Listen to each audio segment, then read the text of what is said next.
श्री हरिदास, राधे राधे भक्तों, कैसे हैं आप सब? उम्मीद यही है कि आप सब भक्त गोपाल जी की कृपा से अच्छे होंगे। दोस्तों, आज मैं आप सबके लिए लड्डू गोपाल जी की फिर से एक नई लीला कथा लेकर आई हूँ। तो दोस्तों, आज की लीला कथा है निम्मी जी की सहारनपुर से। दोस्तों, निम्मी जी की भक्ति की कहानी आज आप सुनेंगे ना तो आपकी आँखों में आँसू आ जाएँगे। दोस्तों, कहते हैं ना कि हमें लड्डू गोपाल जी की सेवा का जब सौभाग्य मिलता है तभी हम उनकी सेवा पूजा कर सकते हैं। उसके अलावा हम कितना भी चाह लें, अगर कन्हैया नहीं चाहते ना तो हम उनकी सेवा नहीं कर सकते। दोस्तों, इसी तरह से निम्मी के साथ हुआ। तो चलिए जानते हैं दोस्तों कि निम्मी के साथ ऐसी कौन-सी घटना घटित हुई जिसने निम्मी की ज़िंदगी को तबाह कर कर रख दिया। तो चलिए जानते हैं। दोस्तों, कहानी को शुरू करने से पहले अगर आप सब मेरे चैनल पर नए आए हैं तो सब्सक्राइब करके वीडियो को लाइक करिएगा, शेयर करिएगा और कमेंट में जय श्री कृष्णा ज़रूर से लिखिएगा। तो चलिए देर ना करते हुए हम कहानी को शुरू करते हैं। तो दोस्तों, आप सबसे एक यही रिक्वेस्ट है कि कहानी को पूरा ज़रूर सुना करें। तो चलिए शुरू करते हैं। दोस्तों, निम्मी निम्मी लड्डू गोपाल जी की एक आप कह लीजिए कि भक्त थी। लड्डू गोपाल जी से प्यार बहुत करती थी। दोस्तों, निम्मी जब 5 साल की थी तब उनके घर में लड्डू गोपाल जी आए थे, क्योंकि उनकी मम्मी को लड्डू गोपाल जी की सेवा करने का मन बहुत हुआ था, तो वो लेकर आई थी क्योंकि उनके सपने में लड्डू गोपाल जी स्वयं आकर के उनको कहते हैं कि हमें लड्डू गोपाल जी को वो खुद कहते हैं कि हमें अपने घर में लाओ, हमें अब तुम हमारी सेवा करो, हमारी यही इच्छा है। तो उनकी मम्मी लड्डू गोपाल जी को जब निम्मी 5 साल की थी तभी लेकर आती हैं, तो उनकी मम्मी खूब सेवा करती हैं। तो दोस्तों, कहते हैं ना कि जो माँ करती हैं इसी तरह से बच्चे भी सीख जाते हैं। तो लड्डू गोपाल की सेवा करना निम्मी को भी अच्छा लगता था, क्योंकि धीरे-धीरे निम्मी बड़ी हो रही थी। वो 5 साल की होती है, 7 साल, 8 साल की होती है। निम्मी अपनी मम्मी को देखते ही बड़ी हुई थी कि मेरी मम्मी लड्डू गोपाल जी की सेवा बहुत करती हैं। तो दोस्तों, इसी तरह से निम्मी भी लड्डू गोपाल जी की सेवा में लग जाती थी। जैसे उनकी मम्मी कभी उनसे कह देती थी कि बेटा लड्डू गोपाल जी को पानी पिला दो, लड्डू गोपाल जी का बिस्तर लगा दो। तो इसी तरह से 7-8 साल, 9 साल की निम्मी ये सब करने लगी थी। दोस्तों, इतने ही छोटे उम्र से निम्मी के मन में लड्डू गोपाल जी के प्रति जो भक्ति थी, वो हमेशा से बनी हुई थी। इसी तरह से दोस्तों, समय के साथ लड्डू गोपाल जी की सेवा भी निम्मी के प्रति बढ़ती गई। निम्मी अब लड्डू गोपाल जी की सेवा खुद भी करने लगी थी। कभी-कभी मम्मी के उनके पीरियड्स आ जाया करते थे, तो मम्मी की जगह पर लड्डू गोपाल जी की सेवा निम्मी ही कर दिया करती थी। दोस्तों, निम्मी अब 12 साल की हो चुकी थी। पढ़ाई में भी बहुत तेज़ थी। लोग भी कहते थे कि आपकी बेटी पढ़ाई में भी बहुत तेज़ है और सबसे ज़्यादा स्कूल में आकर के लड्डू गोपाल जी की बातें बताया करती है। घर वाले भी खुश थे कि चलो लड़की है तो भक्ति भाव तो अंदर होना ही चाहिए, हर लड़कियों के अंदर नहीं होता। ये सुन कर के मम्मी-पापा बड़े ही ज़्यादा खुश थे। दोस्तों, इसी तरह से समय बीतता गया। निम्मी धीरे-धीरे पढ़ाई उनकी कंप्लीट होती गई। निम्मी अब हो गई थी दोस्तों 20 साल की। 20 साल की निम्मी अब सिर्फ़ उनका घर में रह कर के ही पढ़ाई करना था, क्योंकि वो बीए कर रही थी। तो बीए उन्होंने किया तो उन्होंने प्राइवेट बीए किया था, तो वो घर में रह के ही पढ़ाई करती थी, सिर्फ़ एग्ज़ाम देने जाती थी। तो इसी दौरान उनके घर में लड्डू गोपाल जी की सेवा भी उनके प्रति बढ़ती गई। सेवा के लिए मम्मी ने उनको बहुत सिखाया, घर के काम-काज सिखाए, सेवा भी सिखाई लड्डू गोपाल जी की। तो इसी तरह वो सेवा करती रहीं दोस्तों। समय के साथ निम्मी को अब हर चीज़ आने लगी थी। निम्मी को कभी किसी चीज़ को ये नहीं लगता था कि निम्मी नहीं कर पाती। निम्मी की माँ ने निम्मी को सब कुछ सिखा दिया था। लेकिन दोस्तों, जब अब कभी निम्मी को उनकी मम्मी कहती कि बेटा थोड़ा-सा जाकर भोग लगा दूँ, तो निम्मी नहीं लगाया करती थी। वो कह दिया करती थी कि मम्मा अभी लगा दूँगी, बाद में लगा दूँगी। मतलब बहुत आनाकानी करा करती थी। लड्डू गोपाल जी की सेवा में भी वो ऐसे ही आनाकानी किया करती थी। उसके बाद दोस्तों, धीरे-धीरे निम्मी की माँ ने निम्मी से कहा कि बेटा तुमको जब मैं लड्डू गोपाल जी की सेवा करने के लिए कहती हूँ तब तुम इतना गुस्सा करती हो। मतलब निम्मी समय के साथ कहते हैं ना कि बदलाव इंसान में होते हैं, लेकिन इतना भी बदल जाना ये किसी को समझ नहीं आ रहा था। निम्मी को बहुत ही अब कुछ भी अच्छा नहीं लगता था। निम्मी हमेशा कहती थी कि मुझे लड्डू गोपाल जी की सेवा नहीं करनी है। मुझे लड्डू गोपाल जी का मतलब सेवा नहीं करनी, मैं उनको भोग नहीं लगाना चाहती। ये सारी चीज़ें करते तो उनकी मम्मी कहती ठीक है, बच्चे बचपन में करते थे तो ठीक है, ज़रूरी नहीं कि वो बड़े होकर के भी करें। क्योंकि मम्मी ने तो सारा कुछ सिखा ही दिया था। उन्होंने बोला ठीक है कोई बात नहीं बेटा, अगर नहीं करना चाहते तो कोई ज़बरदस्ती नहीं, भगवान को हम ज़बरदस्ती भोग नहीं लगाते। वो हमारा इस तरह से भोग कभी स्वीकार ही नहीं करेंगे। तो तुम परेशान मत हो, मैं अपने गोपाल जी को भोग लगा दूँगी। इसी तरह से दोस्तों वो एक-दूसरे से कभी-कभी बहस कर लेती थी। तो निम्मी जो थी वो लड्डू गोपाल जी की अब मतलब ना भोग लगाती थी, ना ऐसा कुछ भी करती थी। तो उनके पापा अब बड़े भी हो गई थी, तो उनके पापा ने कहा कि ठीक है बेटा, अब शादी की भी उम्र हो रही है तुम्हारे, तो क्या तुम शादी करना चाहोगी? तो निम्मी ने साफ-साफ मना कर दिया कि नहीं पापा, मैं शादी नहीं करना चाहूँगी। तो दोस्तों उन्होंने मना तो कर दिया था, लेकिन कहते हैं ना जो भाग्य में लिखा होता है, वही होता है। तो दोस्तों इसी तरह से निमी अपने ही मामा के घर शादी में गई थी, तो वहीं पर उन्हें एक लड़का आया था जो पसंद कर लिया था। तो उसी के दौरान फिर निमी को पसंद कर लिया था, निमी ने भी उस लड़के को पसंद कर लिया था, तो फिर उन दोनों की शादी हो जाती है। दोस्तों जब शादी में विदाई होती है, उस दिन निमी को ऐसा लग रहा था कि मानो उसका सीना फट रहा हो।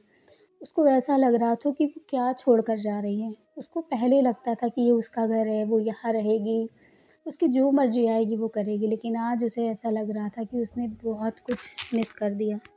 दोस्तों निमी की जब विदाई हो रही थी तो निमी अपने माँ से लिपट कर बहुत रो रही थी और कह रही थी कि माँ आपने मुझे हमेशा से लड्डू गोपाल जी की सेवा करना तो सिखाया, लेकिन मैं इतनी बड़ी अभागन थी कि मैं लड्डू गोपाल जी की सेवा नहीं कर पा रही थी। आपने मुझे सब कुछ कहा लेकिन मैंने नहीं किया। तभी उनकी माँ ने उसे समझाया कि बेटा सब समय के हिसाब से होता है, परेशान मत हो, सब अच्छा होगा। उसके बाद दोस्तों विदाई हो जाती है, विदाई हो जाती है, निम्मी अपने घर जाती हैं, ससुराल में जाती है। ससुराल बहुत अच्छे ससुराल वाले थे। निम्मी को उन्होंने बहुत ही अच्छे से उनका स्वागत किया। उसके बाद निम्मी फिर बाहर घूमने के लिए चली गई थी। उसके 2 महीने के बाद निम्मी जब अपने घर आती हैं, यानी कि अपने मायके आती हैं, तो सीधे अपने मम्मी के पास जाकर लिपट कर रोने लगती हैं। वो कहती हैं, "माँ, इतने दिन बाहर रहने के बाद मुझे पता चला कि लड्डू गोपाल जी की पूजा, उनके प्रति भाव समर्पण क्या होता है, कि मैंने अपने लड्डू गोपाल जी को एक भी दिन नहीं देखा।" उसके बाद वो इतना रोती हैं दोस्तों, उनकी माँ को समझ नहीं आ रहा था कि वो इतना क्यों रो रही हैं। जो लड़की यहाँ पर रहकर भगवान की सेवा नहीं कर रही थी, वो आज लड्डू गोपाल जी के बारे में बात कर के रो रही है, उनको देखने के लिए रो रही हैं। दोस्तों इसी तरह उनकी माँ कहती हैं कि बेटा कमरे में है, जाकर लड्डू गोपाल जी को देख लेना। तभी कहती हैं कि माँ, मैं भी लड्डू गोपाल जी को नहीं छू सकती क्योंकि मैं पीरियड्स में हूँ। उसके बाद वो कहती हैं कि कोई बात नहीं, दूर से जाकर देख ले। तभी वो कहती हैं कि नहीं माँ, मुझे उन्हें छूना है, मैं उन्हें दूर से नहीं देख सकती। उनकी माँ कहती हैं कोई बात नहीं बेटा, अभी तो तुम यहीं रहोगी, उसके बाद तुम उन्हें देख लेना। तो निम्मी भी इंतज़ार करती हैं कि वो ठीक हो जाएँ। दोस्तों कुछ समय के बाद वो जब ठीक-ठाक हो जाती हैं, शुद्ध हो जाती हैं, अशुद्धता उनकी नहीं रहती, तब वो लड्डू गोपाल जी की खूब सेवा करने लगती हैं दोस्तों। खूब सेवा, इतनी सेवा कि शायद उन्होंने इन 20 सालों में अपने घर में कभी भी लड्डू गोपाल के प्रति की होगी। दोस्तों जब लड्डू गोपाल के प्रति इतनी सेवा देखकर उनकी मम्मी हँसते हुए कहती हैं कि बेटा, इतना लगाव कन्हैया से? तो वो कहती हैं हाँ माँ। तो वो कहती हैं कि माँ आपसे एक चीज़ माँगूँ? उनकी माँ कहती हैं हाँ बताओ बेटा क्या चाहिए तुम्हें?